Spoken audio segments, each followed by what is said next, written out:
खुलुमबाय स्टुडिय'आव आं उदांस्रि मुसाहारि 2025-26 सोलोंथाइ बोसोरनि मेट्रिक आनजादाव उथ्रिसार जानाय फरायसाफोरखौ बरायनाय आरो मान बावनाय हाबाफारि लादों। नंगौ बिश्वनाथ जिल्ला दुलाराय बर' फरायसा आफाद आरो सोनाब गहपुर दख'रा दुलाराय बर' फरायसा आफादनि बानजायनायाव गहपुर हालामनि सिङाव थानाय इउएन एकाडेमि बरपुख्रियाव 2025-26 सोलोंथाइ बोसोरनि मेट्रिक आनजादाव उथ्रिसार जानाय फरायसाफोरखौ बरायनाय आरो मान बावनाय हाबाफारि लायो। लोगोसे जिउ राहा दानायनि सायाव थुलुंगाखां होनाय हाबाफारि लानाय जायो।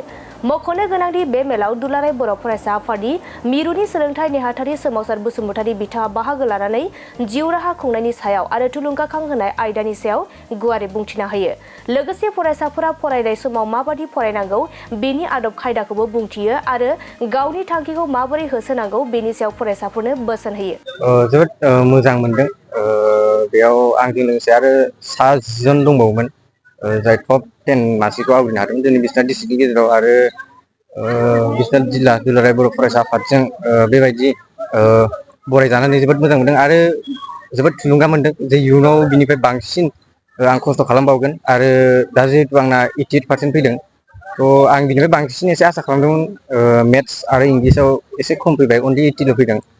ओमफ्राय आं लिरदोंमोन लिरनायालाय थेवबो माने नाम्बारा एसे खम जादों। रिचेकिं खालामनायावबो माने एसे बिदिबाथाय दुगाथाय देखायनाय जायो होननानै बाबाया बुंदों। ओंखायनो आं रिचेकिंखौ खालामहोआसै। नाथाय फैगौ HS आव आं बिनिफ्राय बांसिन नाम्बार लाखिनो नाजागोन आरो फरायनायाबो एसे बारायगोन एबार। सानसेयाव बेसेबांसो फरायोमोन नोंथाङा?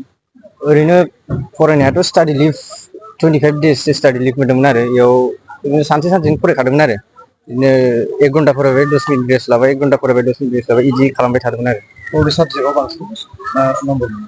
साबजेक्टआ आं इंलिस आरो मेथ्सआव गासिनो बांसिन आसा खालामदोंमोन ओमफ्राय बेयावनो गासिबो खमसिन फैदों। ओमफ्राय बांसिन बुंबाथ' आं जिअ'ग्राफियाव मोनदोंमोन आरो आं 100आव 100 मोनदों बेयाव। माबे स्कुलाव फरायनाय? आं इउएन एकाडेमि बरपुख्रियाव फरायदों फरायनानै आरो आं दा निउ स्कलार एकाडेमियाव स्कुलखौ एडमिसन लादों आरो दा फिजिक्स वाला कचिं इनस्टिटिउसनाव निटनि कचिं लानायनि थाखाय दा सानगासिनो दंमोन आरो। इयुनाव नोंथांनि उन्दै फैबाय थानाय नोंथांमोननि उनावबो फैबावगोन फंबाय बिनानावमोनखौ मा खावलायहरनो सानदों? दा जेरै बिश्वनाथ डिस्ट्रिक्टआव 88%आनो टप जाबाय। टप जानानै बे 88%आनो जोबोद बुरजा पार्सेन्टेज बेखौ साननानै 88%खौ टारगेट दाला। मानोना 88%आ जुदि जों नायो गुबुन हारिफोरखौ जुदि दा आसामनि टप 10 लाबोनाया बिदिनो हायेस्टआनो 98-99% थ' जों 98-99%खौनो टारगेट लाना फरायनांगौ आरो आंबो बिदिनो टारगेट लानानै फरायदोंमोन। थेवबो आंनि फरायनाया हयथ' अबेबा माबा मोनसे भुल जाबाय जायखौ आं नेक्स्ट टाइमाव रिपिट खालामला आरो। थ' आं बुंगोन जे गासिबो खस्थ' खालामना फरायनांगौ 98-99%नि टारगेट लानानै फरायनांगौ।